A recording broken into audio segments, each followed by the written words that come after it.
Welcome friends, welcome to my YouTube channel. So friends, আজকে আমি আপনাদের সামনে রিভিউ করতে চলেছি বোটের এয়ারপড 402। এটার মডেল নাম্বার 402।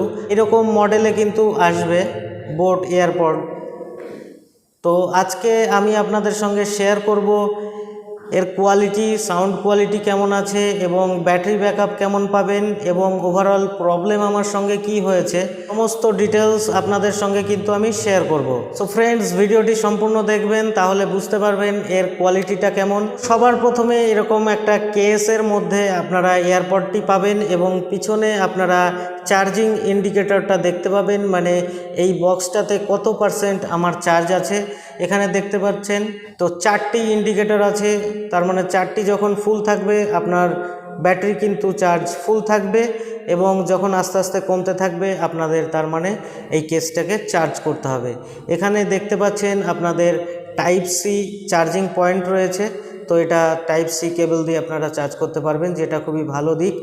এবং এরকম এইভাবে আপনাদের সামনে কেসটা ওপেন হবে এবং এটা কিন্তু ম্যাগনেটিক সিস্টেম রয়েছে, খুব সুন্দর। এই দেখতে পাচ্ছেন।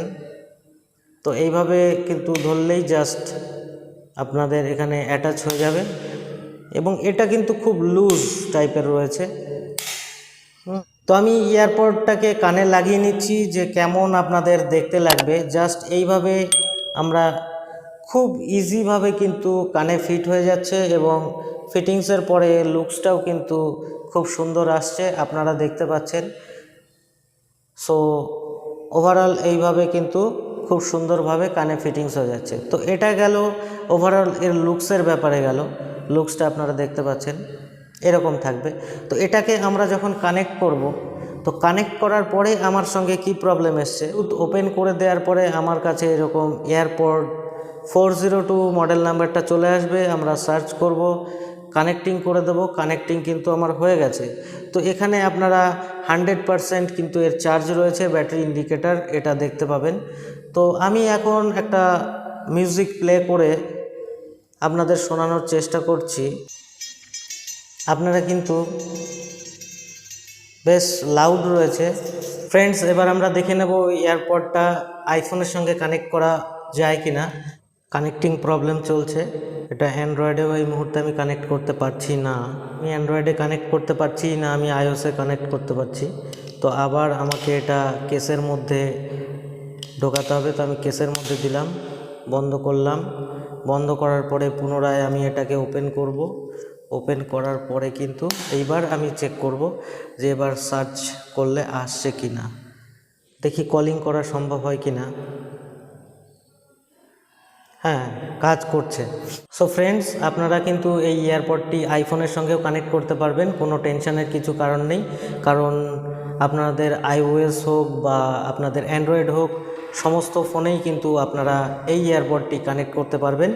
তো যখন আমরা এর উপরে ক্লিক করব, টাচ করব, এর উপরে টাচ করব, কিন্তু আমার সংটা মিউট হয়ে যাবে, পজ হয়ে যাবে। টাচ করলেই কিন্তু পজ হয়ে যাবে। আবার যদি আমি টাচ করি, প্লে হবে। ডাবল ট্যাপ করলে কিন্তু নেক্সট হবে। ডাবল ট্যাপ করলে সং চেঞ্জ হয়ে যাবে। সিঙ্গেল ট্যাপ করলে কিন্তু পজ হয়ে যাবে। তো আমি এটা ইউজ করেছি এবং কল কোয়ালিটি সবই ভালো, কিন্তু এই সেন্সরটা কিন্তু সবসময় ঠিকঠাক কাজ করছে না। আমার কাছে এই সেন্সরটা কিন্তু সবসময় ঠিকঠাক কাজ করছে না। আমি যখন এইভাবে, কিন্তু আমরা তাড়াতাড়ির মধ্যে থাকবো, তখন এইভাবে যখনই আমি টাচ করে দেব, একটুখানি পরে যখনই আমি করব, এটা কিন্তু প্রপার ওয়ার্ক করছে না। এই দেখুন, আমার কিন্তু এখন আর এই টাচ রেসপন্স কাজ হচ্ছে না। এখন কিন্তু আমার সংটা প্লে হচ্ছে না, এই দেখতে পাচ্ছেন পজ হয়ে রয়েছে। তো আমি যদি এটাকে প্রেস করি, প্রেস করলে কিন্তু সংটা প্লে হচ্ছে। তো আমি এখানে এইবার টাচ করলে কিন্তু বন্ধ হচ্ছে। তার মানে কি, এর সেন্সারটা কিন্তু খুব একটা ভালো পারফর্ম করছে না। যার ফলে কি হবে, আপনি যদি কিছু সময়ের জন্য এটাকে মিউট করে রেখে দেন বা কিছু সময়ের জন্য এটাকে পজ করে রেখে দেন, তারপরে কিন্তু এখান থেকে আপনি যদি চান তাহলে প্লে হওয়াটা কিন্তু একটু প্রবলেমেটিক। ম্যাক্সিমাম টাইম কি আমি অনেক সময় পরে যখন আবার এটা টাচ করব, সেই মুহূর্তে কিন্তু আমার এটা সঠিকভাবে হচ্ছে না। একটা জিনিস যেটা রয়েছে, এখানে প্রেস করেই কিন্তু আপনারা কল রিসিভ করতে পারবেন, ভলিউম আপ ডাউন করতে পারবেন। এটাকে সাইডে রেখে দিচ্ছি। তো ওভারঅল বলতে গেলে এর কলিং কোয়ালিটি বা সাউন্ড কোয়ালিটি কিন্তু খুব সুন্দর, বাট আমার কাছে যে প্রবলেমটা মনে হয়েছে, বাট হয়তো আমার এই ডিভাইসটার সঙ্গেই এরকম প্রবলেম হতে পারে, যে এর সেন্সর, এর উপরে যে টাচ প্যাডটা রয়েছে সেটাতে কিন্তু প্রপার কাজ করছে না।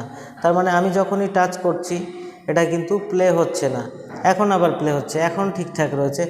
আবার মাঝে মধ্যে কি প্রবলেম আমি ফেস করছি, এই দেখুন টাচ করলাম, পজ হচ্ছে না। এর মধ্যে প্রবলেম সবথেকে যেটা আমি ফেস করছি, একটু লেট রেসপন্স রয়েছে, মানে রেসপন্স টাইমটা কিন্তু একটু লেটে রয়েছে এবং সময় কিন্তু প্রপারলি ওয়ার্ক করছে না। এবার আমার ধরুন এখন আমি 100% চার্জ দেখতে পাচ্ছি, কিছু সময় পরে গিয়েই কিন্তু আমার আবার ব্যাটারি লেভেল কিন্তু ডাউন হয়ে যাচ্ছে। আরেকটা প্রবলেম, আপনারা ধরুন কেসের মধ্যে, তো আমি যখন এইভাবে খুলে রেখে দেবো, খুলে রেখে দেওয়ার পরে যখন আমি এটার থেকে রেঞ্জের বাইরে বেরিয়ে যাব, তখন আবার রেঞ্জে আসলে কিন্তু অটোমেটিক এটা কানেক্ট হবে না, আবার কানেক্ট করতে গেলে কি করতে হবে, আপনাদের এই বক্সটিকে ওপেন করতে হবে, ওপেন করে এর মধ্যে রাখতে হবে, এর মধ্যে রাখার পরে এটাকে বন্ধ করতে হবে, বন্ধ করার পরে আবার কিন্তু খুলে আপনাদেরকে মোবাইলের সঙ্গে কানেক্ট করতে হবে। সো ওভারঅল যদি বলতে হয়, প্রোডাক্টের কোয়ালিটি কিন্তু খুবই সুন্দর। প্রোডাক্টের কোয়ালিটি নিয়ে কিন্তু আমি কোনো কথা বলবো না, বাট আমার যেটা প্রবলেম ফেস করছি, আমার যেটা খারাপ দিক মনে হয়েছে, টাচ রেসপন্সটা একটু অনেকটাই লেট, এবং সেকেন্ড থিংস যেটা কানেক্টিং ইস্যু রয়েছে, এবং আরেকটা প্রবলেম যেটা রয়েছে, ব্যাটারি ব্যাকআপের ভেরিয়েশনসটা আমি পাচ্ছি। তার কারণ কখনো আমার 100% রয়েছে, কিছু সময় পরে 70%, আবার 50%, আবার 80%, এরকম প্রবলেম কিন্তু ফেস করছি।